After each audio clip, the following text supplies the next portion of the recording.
നമസ്കാരം, എല്ലാവർക്കും എൻ്റെ ചാനലിലേക്ക് സ്വാഗതം. ഇന്ന് ഞാൻ പരിചയപ്പെടുത്തുന്നത് ഒരു ഓർക്കിഡിനെയാണ് പരിചയപ്പെടുത്തുന്നത്. ഈ ഓർക്കിഡ് നമുക്ക് ഗ്രൗണ്ട് ഓർക്കിഡ് എന്നാണ് ഇതിന് പറയണത്. മറ്റേ ഓർക്കിഡിൻ്റെ ഒരു വകഭേദം തന്നെയാണ് ഇതും. ഇത് നമുക്ക് മണ്ണിൽ വേണമെങ്കിൽ കുഴിച്ചിടാം, പിന്നെ ഇതുപോലെ ചട്ടിയിൽ കുഴിച്ചിടാൻ പറ്റും. അപ്പോൾ ഇത് ഞാൻ വച്ചിട്ട് ഒരു 3-4 മാസമായി.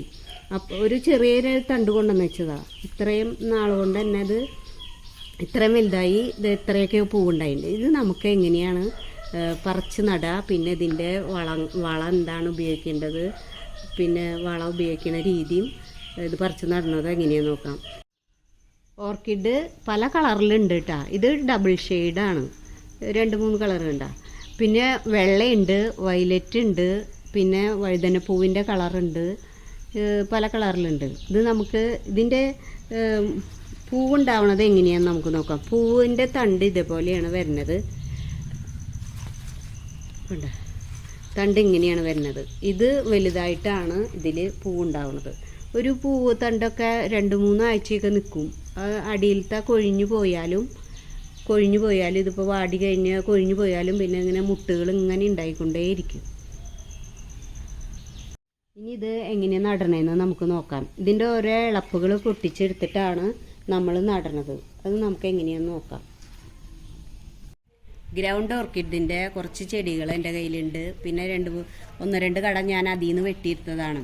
അത് നമുക്ക് കത്തി വെച്ചിട്ട് വേറെപ്പാടെ നമുക്കിങ്ങനെ വെട്ടിയെടുത്താൽ മതി. ചട്ടിയിൽ നടാൻ ആവശ്യമായ സാധനങ്ങൾ എന്തൊക്കെയാണെന്നും പിന്നെ നോക്കാം. ചകിരിച്ചോറ് വേണം,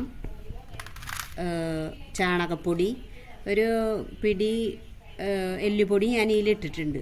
ആവശ്യമുള്ള ഉണ്ടെങ്കിൽ ഇട്ടാൽ മതി, ഇട്ടില്ല എന്ന് വെച്ച് കുഴപ്പമൊന്നുമില്ല. പിന്നെ ഇത് മണ്ണ് ചേർന്ന മണലാണ്, അതാണ് ഈ കളറ്. പിന്നെ നമുക്ക് മണ്ണും വേണം. ഇതെല്ലാം മിക്സ് ചെയ്തിട്ടാണ് നമ്മൾ ചട്ടിയിൽ നിറയ്ക്കുന്നത്. ഇനി നമുക്ക് മണ്ണ് ഇതിലിട്ടിട്ട് എല്ലാം കൂടി മിക്സ് ചെയ്യാം.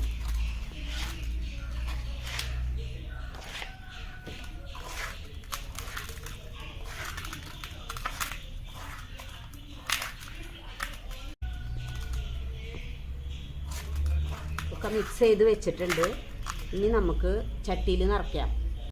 ഞാൻ ചട്ടിയിൽ കുറച്ച് ചരല് ഇട്ട് വെച്ചിട്ടുണ്ട്. അത് താഴെ വെള്ളം ഒഴിക്കുമ്പോൾ വെള്ളം പോവാൻ വേണ്ടിയിട്ടാണ്. അല്ലെങ്കിൽ കുറച്ച് കല്ല എന്തെങ്കിലും ഇട്ടാലും മതി. എനിക്ക് കുറച്ച് ചരലുണ്ടായി, ഞാൻ അതിട്ടു.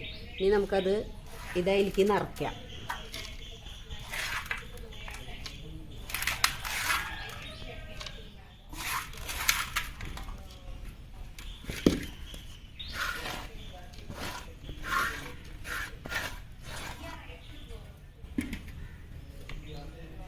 ചട്ടിയിൽ നിറച്ചിട്ടുണ്ട്.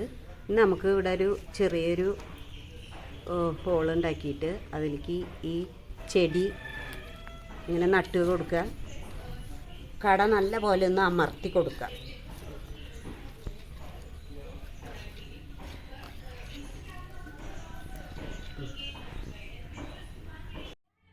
ചെടി നട്ട് കഴിഞ്ഞാൽ കുറച്ച് വെള്ളം തെളിച്ച് കൊടുക്കണം. പിന്നെ അതിൻ്റെ കടയ്ക്ക് കുറച്ച് വെള്ളം ഒഴിച്ചു കൊടുക്കുക.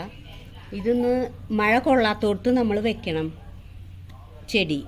ഇപ്പോൾ മഴയല്ല, അത് കാരണം കൊണ്ട് കൂടുതൽ വെള്ളം ഇതിൻ്റെ കടക്കിൽ വീണ് കഴിഞ്ഞാൽ ചീഞ്ഞു പോകും, സാധനം ഉണ്ടാവില്ല.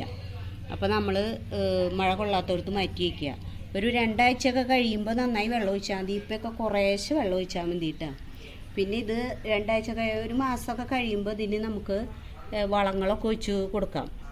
ഞാൻ ചാണകവും കടലപ്പിണ്ണാക്കും വെള്ളത്തിലിട്ട് കുതിർത്തിയിട്ട് അതിൻ്റെ കലക്കി അതിൻ്റെ തെളിയാണ് ഇതിന് ഒഴിച്ച് കൊടുക്കുക. അങ്ങനെ ചെയ്യുകയാണെങ്കിൽ ഒരു 3-4 മാസം ആകുമ്പോഴേക്കും നന്നായി നേരത്തെ ഞാൻ കാണിച്ച പോലെ അത്രയ്ക്കും പൂവൊക്കെ ഉണ്ടാവും, നല്ല പോലെ പൂക്കളൊക്കെ ഉണ്ടാവും ഇതിന്. ഇതുപോലത്തെ ചെടി നിങ്ങൾ പുറത്തൊക്കെ പോകുമ്പോൾ നഴ്സറികളിലൊക്കെ കാണുമ്പോൾ വാങ്ങിച്ച് വീട്ടിൽ കൊണ്ടുവന്ന് ഇതുപോലെ വെച്ച് നോക്കണം. 70 രൂപയുള്ളൂ ഇങ്ങനത്തെ ഒരു കവറിൽ കിട്ടുന്ന ചെടിക്ക് 70 രൂപയാണ്. അപ്പോൾ അത് മേടിച്ച് കൊണ്ടുവന്നിട്ട് ഇതുപോലെ നട്ട് വയ്ക്കുക. അപ്പോൾ നല്ല പൂവൊക്കെ ഉണ്ടാവും. വീഡിയോ ഇഷ്ടപ്പെടുകയാണെങ്കിൽ എല്ലാവരും ലൈക്ക് ചെയ്യണം, ഷെയർ ചെയ്യണം, സബ്സ്ക്രൈബ് ചെയ്യണം.